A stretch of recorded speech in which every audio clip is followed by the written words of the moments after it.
Tommy's K5 because we sent him down to school with my Suburban so we could get some work done on this. So I started driving it every day just to see what it was like. Always asking him whenever he came home and said, how's the truck, how's it feel, anything wrong? Well, right off the bat, his wash feature on his wiper is squirting, but the wipers aren't going. Then I go and I drive a little bit and I put my foot on the brake and it wants to make a right-hand turn. Then when I'm driving straight, it's got like Wanda steering where I'm doing this to keep it straight down the road. So definitely need some front end work, need some brakes. We started ordering parts for it. But really what I noticed was it doesn't want to get out of its own way. It's real doggy. It starts real sloppy. It's not a hard start, but it's like it's not that timing advanced start is what I'm trying to say, and it's real doggy. Now, about 8 months ago, he did have a breakdown. We had to pull it over, and we actually dragged it over to a repair shop because I didn't have time to try to troubleshoot it for him, and he needed the vehicle. And it turned out the original distributor in the vehicle was completely rotted out, and the mechanic didn't even know how the thing ran to begin with. So the distributor was replaced, but I think the timing is a little bit retarded. Now on these mid 80s to mid 90s Chevy throttle body injected vehicles, they have a real primitive fuel injection. It looks like a carburetor with 2 fuel injectors, one for each side of the engine, and it's got an ECM, and the ECM controls the timing. So there's a wire that goes from the distributor to the ECM that controls that timing because you don't have the mechanical or centrifugal advance or a vacuum advance like you did in the old distributors.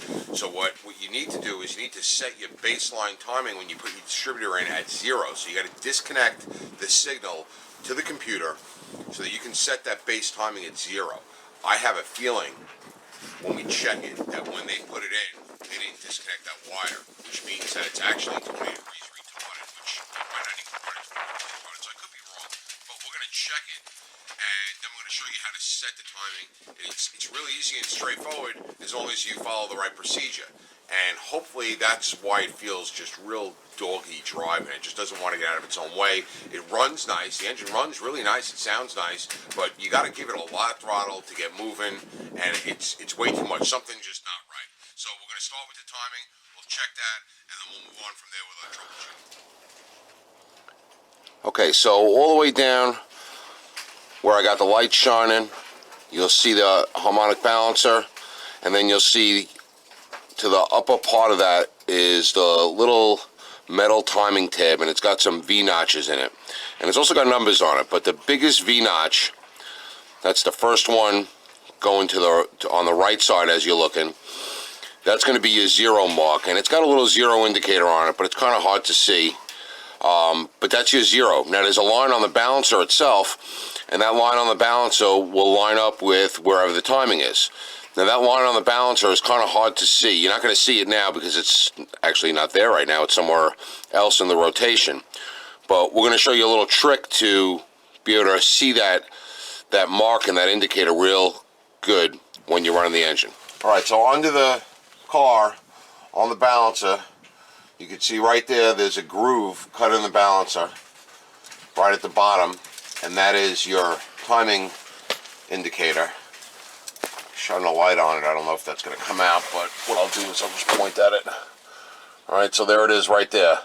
And it's just a groove that's cut in there. So an easy way to be able to see that better is with some whiteout. And let me put the whiteout on it and I'll show you what it looks like. Alright, so all I did was paint some whiteout in the groove and then wipe it back and forth with my finger, and the whiteout stays in the groove, comes off the outside of the balancer, and it's a lot easier to pick up with the light when the engine's running, especially on like a dirty old engine like this one. Alright, so back up top, we got our balancer indicator painted with the whiteout. You can use like a silver Sharpie or something like that if you want also. It was a little tougher getting the whiteout in there being it's so cold out. It just doesn't want to get in there nice. When you do it in the summertime, it's real easy. But any way that you could see that or make you see it better benefits you, makes it a little bit easier to do. So what you need to do now is start it up and get it up to operating temperature, because that's where you should be checking the timing. The engine should be fully warmed up.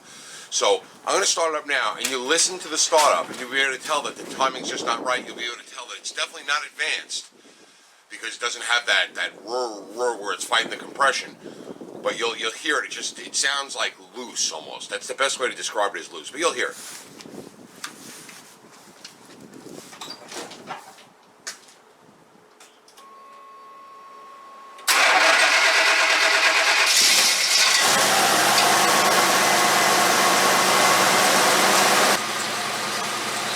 Alright, so letting everything warm up so it gets up to operating temperature. If you can access your distributor in the back of the motor with the air cleaner on, leave the air cleaner on, because you want it to have the characteristics of when the car is normally running. And the car's not normally running with the air cleaner off, so if you can leave it on, leave it on. While it's warming up, I set up my timing light. Alright, timing light's got 2 leads on it that go to the battery, positive and negative.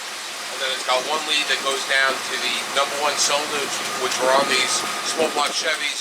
Number 1 is on the driver's side front cylinder, and it goes 1, 3, 5, 7, and on the other side 2, 4, 6, 8.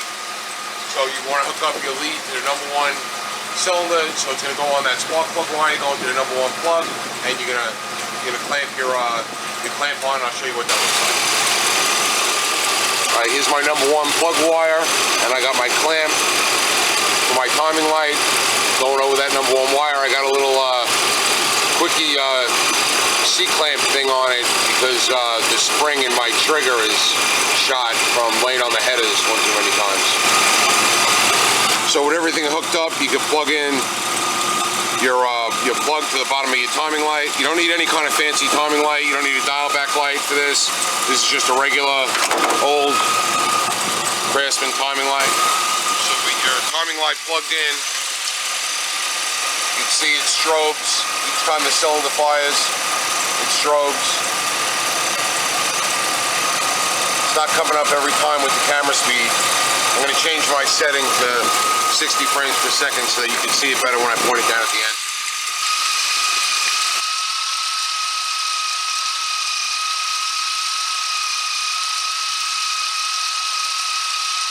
Alright, now hopefully on the camera you should be able to see the timing mark is just before the 0, which is the big V in that timing tab. So it's about 1 degree before top dead center. It's still not fully warmed up. It'll go down to 0 and be right at 0, which is where the timing's supposed to be set. So let's talk about why it's at 0. Okay, so you saw our base timing at 1 degree before top dead center, which the engine wasn't completely warmed up yet, and I couldn't wait. I had to see where it was to see if I was guessing right or wrong, and I guessed right, because when it was fully warmed up, it'll move all the way down to 0. Now, 0 is the timing for this vehicle, but remember, we still have the computer harness hooked up. I just wanted to check and see where it was.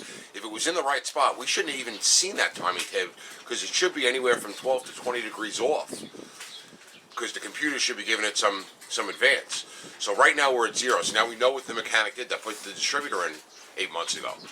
He dropped it in, set it to 0, and gave us back the truck, and he never disconnected that wire.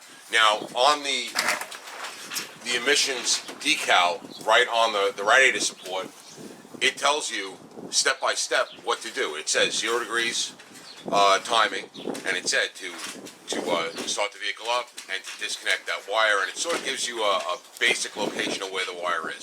Now, it's been my experience with the squares that the wire is always right under or right next to the brake booster, to the outside of the brake booster in that harness there. There's a little plug. It's a tan wire with a black stripe in it. Sometimes it's brown, but it's a brownish tan with a black stripe. Now, in the squares, it's always seemed to be over there. I've never seen a square that wasn't over there.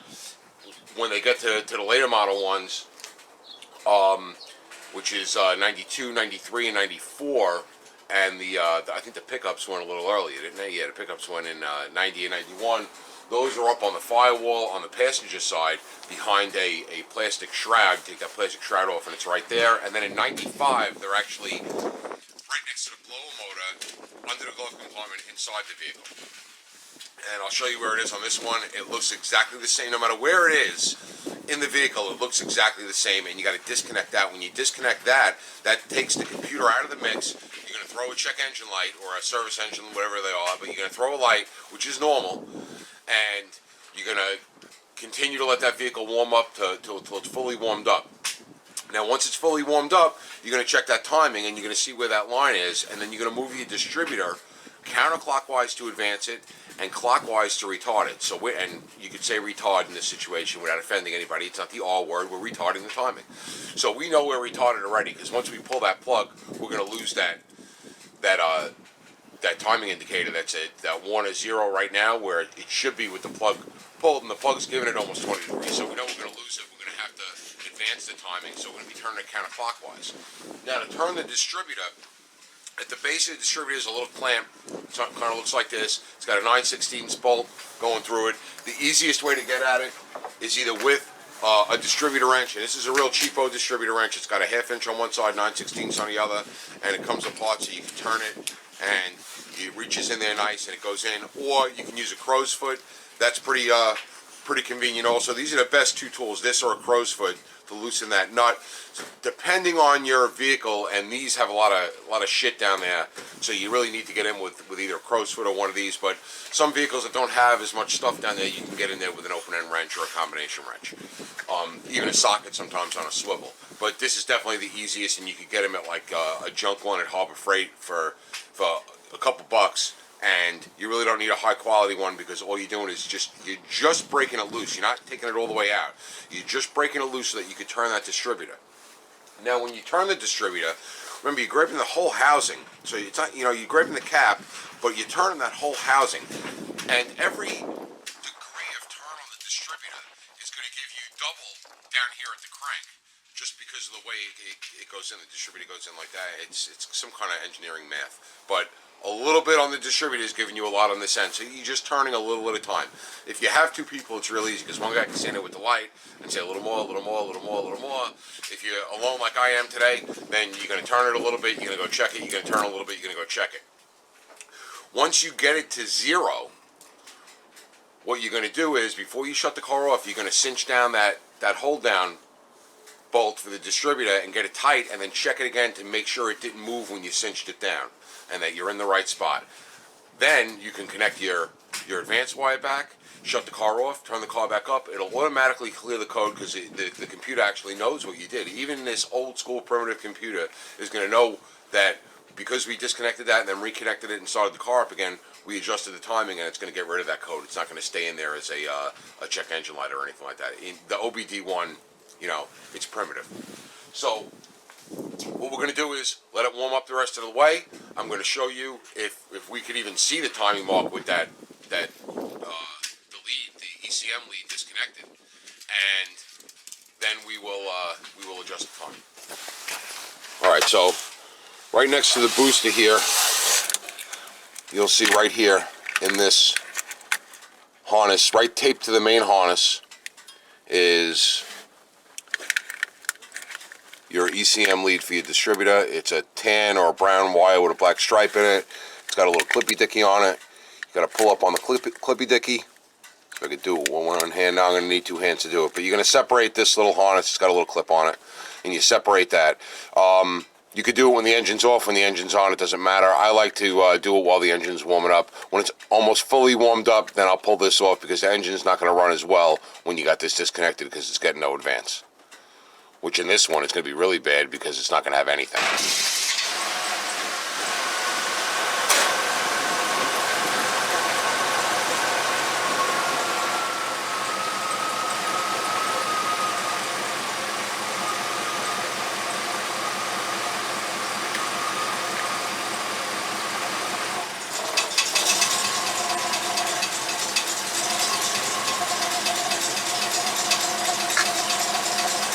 Alright, so now you saw I disconnected that lead, and you see how loud the engine's running right now. That's because it's even less. It was giving it 20 degrees advance from the computer, so now it's even less. It's barely running. Normal situation, you wouldn't be that far off, hopefully. So what I'm going to do is I'm going to throw the timing light on and just see how far off I went. Alright, I can see the timing mark. It looks like it's around... it's not calibrated on that other back end, but it looks like it's around 12 or so degrees retarded from 0. So that's about 12, 14 degrees. It's all the way down. If the timing tab went the opposite direction, it would be past the timing tab. The timing tab would go up to 12. So it's more than 12 degrees retarded right now. So what I'm going to do is I'm going to go over to the other side and I'm going to turn that distributor just a little bit. The engine should sound a lot better as I turn it.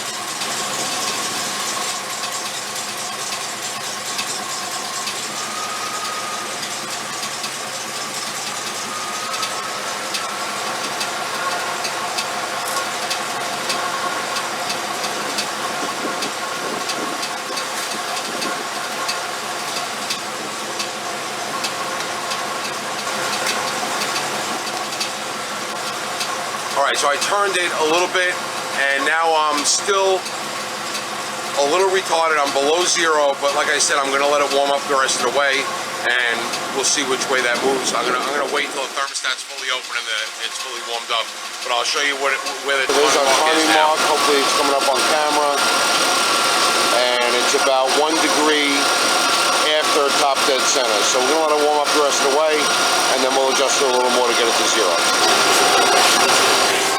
Alright, so now that it's fully warm, I turned it just a hair more.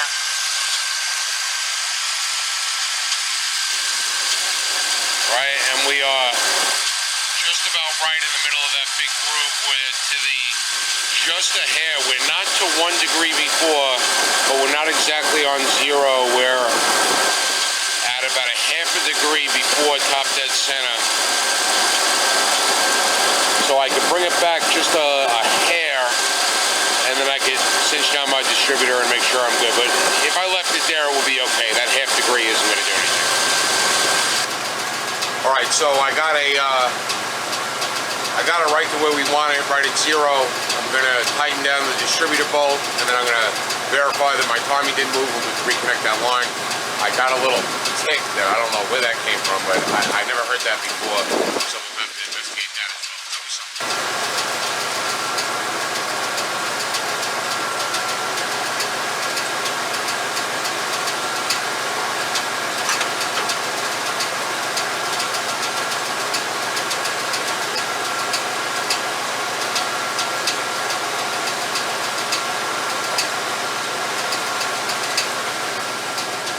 Alright, we got the distributor tight now. I'll verify the timing didn't move. Right, we're exactly where we want to be. Now I can reconnect my ECM advanced connector.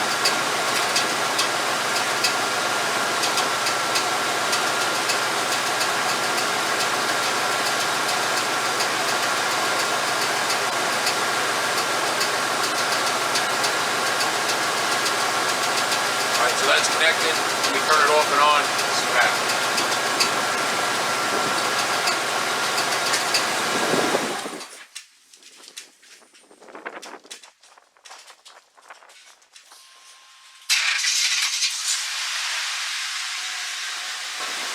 Alright, so checking my timing with the advanced connector. Now that timing mark is all the way past that whole timing tab. That timing tab goes up to 12, I believe, and it's past it. So we know we have, more than 12 degrees advance. It looks like it's around 16 or 18 degrees advance sitting here at idle. That's just a guess based on how far past the timing tab it is.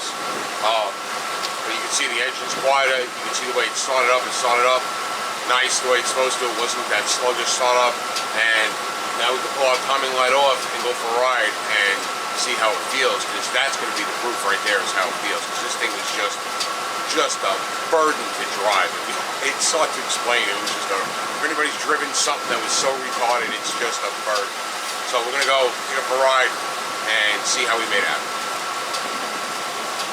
All right, went for a ride, put some fresh gas in it. It's like a different truck, night and day difference. It's not even as loud anymore. Probably because we had to give it so much throttle to get it moving. The exhaust was screaming. So now it's actually, it feels nice. It feels nice and snappy and peppy, and it sounds good. It starts nice. It's just perfect. A little timing will do you a lot. Real easy on these trucks. Nothing crazy. You just need to know the procedure, and it's something real easy with basic tools. A standard timing light, nothing fancy, no dial back digital, nothing. Just a regular strobe timing light. Real easy. Next step, I noticed when we were doing that those wires are in crap shape. The plugs are rusted on the outside. They haven't probably been done in a while. So we'll be doing wires, plugs. Just give it a good tune-up, and you know, route those wires out of the way so that they're not burning against the exhaust manifolds like they are now, and the thing will probably run even better. All right, I hope you enjoyed the video today. If you did, please give us a thumbs up, and if you like what we're doing here at Axel's Garage, and don't forget, check out Axel's Kitchen. Click on over, hit that subscribe button. Axel's Garage, Axel's Kitchen, and as always,